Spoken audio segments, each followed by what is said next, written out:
देश के तमाम ऐसे सरकारी तंत्र जो टैक्स पेयर के पैसे से चलते हैं, उसमें संसद भी है।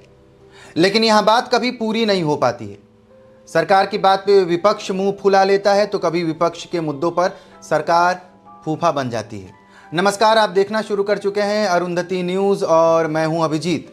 अब देखिए, अभी जो ताज़ा मामला है वो ये है कि संसद में लोकसभा में बजट सत्र के दौरान राष्ट्रपति के अभिभाषण पे चर्चा होनी थी, लेकिन एक किताब जो अभी प्रकाशित भी नहीं हुई है, हालांकि जिसका पीडीएफ अभी चर्चा में है, जो किताब अभी प्रकाशित भी नहीं हो पाई है, उसे लेकर संसद में युद्ध का माहौल बन गया है। संसद के बजट सत्र के दौरान सोमवार को लोकसभा में अचानक ऐसा हंगामा खड़ा हो गया जिसने एक अप्रकाशित किताब को राष्ट्रीय बहस के केंद्र में ला दिया। ये किताब सेना के प्रमुख मनोज मुकुंद नरवणे की है, जिसमें कुछ ऐसी बातें हैं जिसको लेकर सरकार असहज है और विपक्ष इसका फायदा उठा रही है। राहुल गांधी के हिसाब से उस किताब में गलवान में चीनी टैंक के आने और सीमा सुरक्षा में मौजूदा एनडीए की सरकार की विफलता को लेकर बहस करने पर नियमों का हवाला देते हुए गृह मंत्री अमित शाह और संसदीय कार्य मंत्री किरण रिजिजू ने किसी भी तरह के बहस से मना कर दिया है। उनका कहना है कि जो किताब प्रकाशित ही नहीं हुई है उसे सबूत के तौर पे नहीं रखा जा सकता। आपको बता दें कि किताब का नाम है 4 स्टार ऑफ डेस्टिनी। इस किताब में नरवणे ने 2020 में एलएसी के गतिरोध और अग्निपथ योजना के बारे में कुछ ऐसा लिखा है जिससे कि विपक्ष सरकार को कटघरे में खड़ा करना चाहती है। नरवणे का कहना है कि रक्षा मंत्रालय उस किताब को प्रकाशित नहीं होने देना चाहती है। अब सवाल ये है कि क्या कोई ऐसा व्यक्ति जो अपने पद पर जब तक था उस वक्त की वो जानकारियां जो राष्ट्रीय सुरक्षा के हित में नहीं है उसे आम जनता के सामने रख सकता है? तो अब इंटरनल पॉलिटिक्स का जो हिसाब किताब है वो ये है कि पक्ष और विपक्ष एक दूसरे की जड़ें खोदने में लगी हैं। सरकार का एक ऑफिशियल सीक्रेट एक्ट है, OSA। इसके तहत महत्वपूर्ण पदों पर कार्य कर चुके लोगों को ऐसी कोई जानकारी सार्वजनिक करने की अनुमति नहीं है जिससे राष्ट्रीय सुरक्षा को खतरा हो। किसी भी किताब के मामले में सरकार से पूर्व अनुमति लेना अनिवार्य है, जो कि इस किताब के मामले में अभी तक ना ही अनुमति मिली है और ना ही ये किताब प्रकाशित हुई है। अब इसी बात को राहुल गांधी राई का पहाड़ बनाने पर लगे हैं। हालांकि वो समय समय पर अलग तरह के बम को फोड़ते नजर आते हैं। बम से मेरा मतलब है राहुल गांधी का समय समय पर सरकार के सीक्रेट को उजागर करने की कोशिश। एक्सपर्ट्स ऐसा मान रहे हैं कि किताब की जानकारियां अगर सामने आती है तो एलएसी पर फिर से तनाव हो सकता है।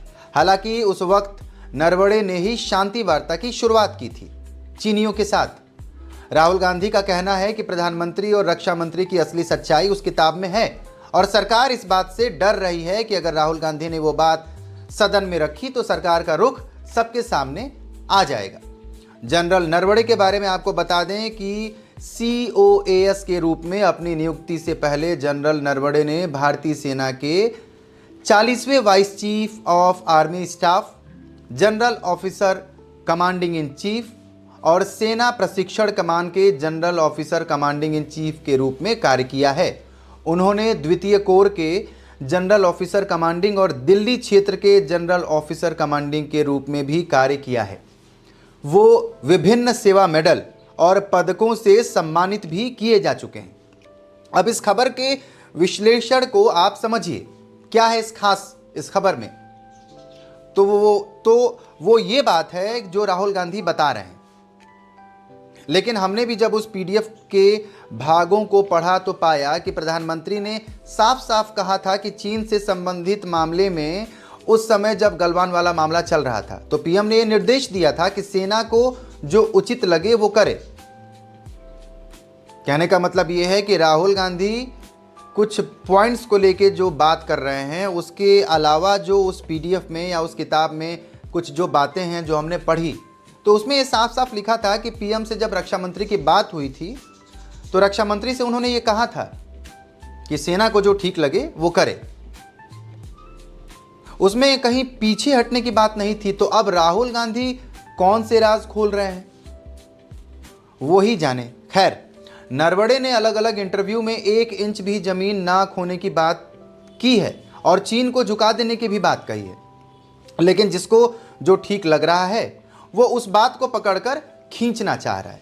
राहुल गांधी कोई हितैषी नहीं है नरवणे के कि वो प्रयास में हैं उनकी मदद कर दें किताब छपने में, बल्कि उन्हें तो चुनाव में इस बात का मुद्दा बनाना है जो कि अभी फिलहाल कारीगर नहीं दिख रहा है।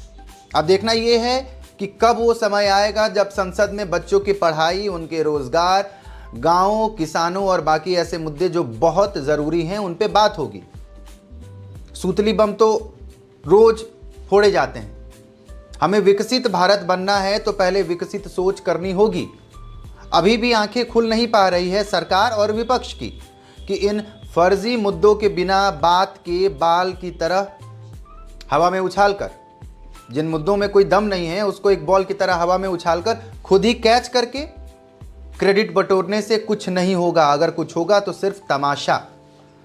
सटीक खबरों को देखने के लिए सब्सक्राइब करिए हमारे YouTube चैनल को।